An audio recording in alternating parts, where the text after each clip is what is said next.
अशोक भारत के मौर्य साम्राज्य के अंतिम प्रमुख राजा थे। अपने शासनकाल लगभग 265 से 238 ईसा पूर्व, लगभग 273 से 232 ईसा पूर्व के दौरान वे बौद्ध धर्म के प्रबल समर्थक थे, जिसने भारत में इसके प्रसार में मदद की।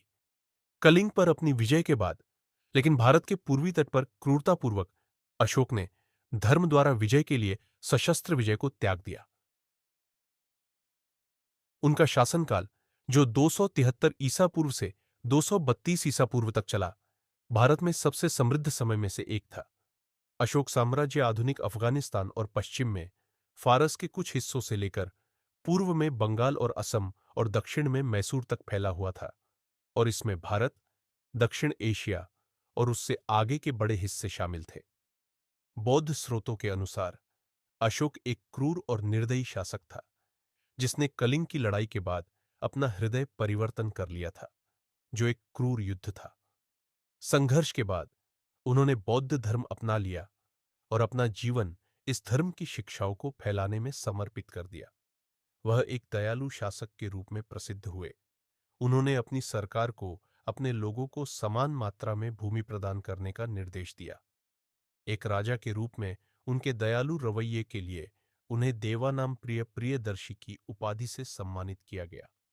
अशोक स्तंभ पर लगा धर्म चक्र उनके निष्पक्ष दर्शन का सम्मान करने के तरीके के रूप में भारतीय राष्ट्रीय ध्वज का हिस्सा बन गया है। अशोक और उनके महान शासन को इतिहास में भारत के सबसे सफल समय में से एक से जोड़ा जाता है। अशोक सिंह स्तंभ का उपयोग भारत गणराज्य के प्रतीक के रूप में किया गया है। अशोक ने रणनीतिक स्थानों पर चट्टानों और स्तंभों पर मौखिक घोषणाएं और शिलालेख बनाकर अपने विश्वासों और प्रयासों का प्रचार किया।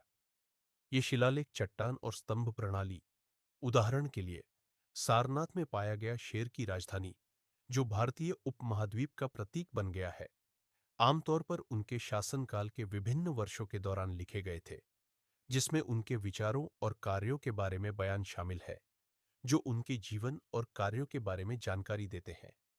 महत्वपूर्ण स्थानों पर चट्टानों और स्तंभों पर मौखिक घोषणाएं और शिलालेख बनाकर अशोक ने अपने विचारों और प्रयासों के बारे में लोगों को बताया। चट्टानों और स्तंभों पर शिलालेख, उदाहरण के लिए सारनाथ में खुदाई में प्राप्त सिंह की टोपी, जो भारतीय उपमहाद्वीप का प्रतीक बन गई है, आमतौर पर उनके शासनकाल के विभिन्न वर्षों के दौरान लिखे गए, जिनमें उनके विश्वासों और गतिविधियों की घोषणाएं शामिल है और उनके जीवन और कार्यों के बारे में जानकारी प्रदान करते हैं।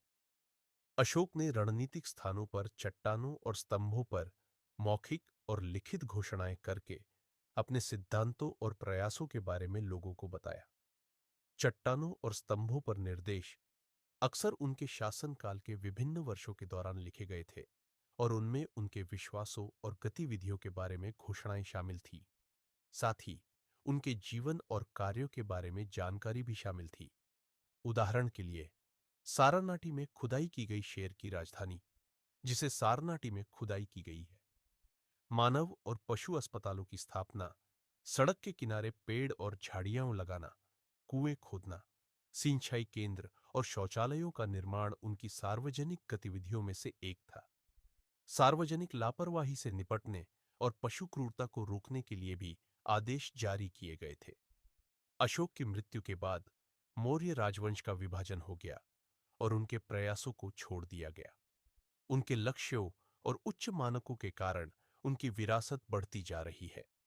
अपने आध्यात्मिक परिवर्तन के बाद अशोक की सरकार अपने विषयों के कल्याण के बारे में अधिक चिंतित हो गई।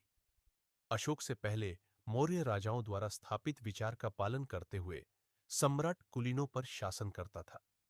विथाशोक, उनके छोटे भाई और विश्वसनीय मंत्रियों के एक समूह ने उनके प्रशासनिक कर्तव्यों में उनकी सहायता की, और अशोक ने किसी भी नई प्रशासनिक नीति को अपनाने से पहले उनसे परामर्श किया। युवराज, क्राउन के राजकुमार, महामंत्री, प्रधानमंत्री, सेनापति जनरल और पुरोहित सलाहकार परिषद, पुजारी, के सबसे महत्वपूर्ण सदस्यों में से थे। अपने पूर्ववर्तियों की तुलना में अशोक के शासन में कई लाभकारी उपायों की शुरुआत हुई। कलिंग के निर्णय को देखते हुए उन्होंने सरकार के लिए अपने पिता के दृष्टिकोण का उपयोग किया और कहा, सभी लोग मेरे बच्चे हैं। उन्होंने अपने सेवकों के प्रति अपने प्यार और सम्मान के लिए आभार व्यक्त किया और उन्हें उनके लाभ के लिए उनकी सेवा करने के लिए बाध्य महसूस किया।